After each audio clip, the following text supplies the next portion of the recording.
别说话，听。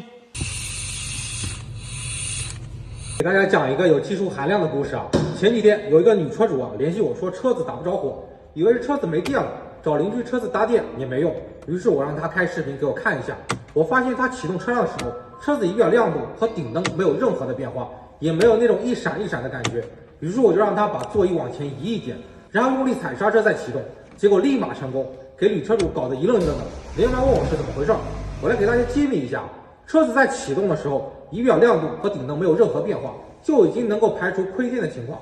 其实是这个刹车的真空泵漏气导致的。如果真空泵出现泄漏，刹车踏板就会变硬，你不用力踩就不会触发刹车开关系统，它就认为你没有踩刹车，就不会启动车辆。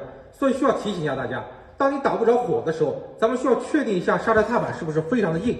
这个时候咱们可以尝试用力踩下刹车踏板再启动。抖音搜索刹车漏气的危害，我们可以看到很多真实的案例，严重的刹车失灵，车毁人亡。那我们怎么去判断刹车真空泵是否漏气呢？我来教你一个小技巧。晚上下班之后，在地库里面先启动车辆，用手按住刹车踏板，然后把脑袋探进去仔细听。如果您能听到嘶的声音，那就说明咱们车辆的真空助力泵在漏气。建议大家千万不要答应，直接把它换掉，因为这个直接关系到我们的驾驶安全。觉得有用的点赞支持一下，有用车疑惑的也可以在评论区留言，我会一一回复的。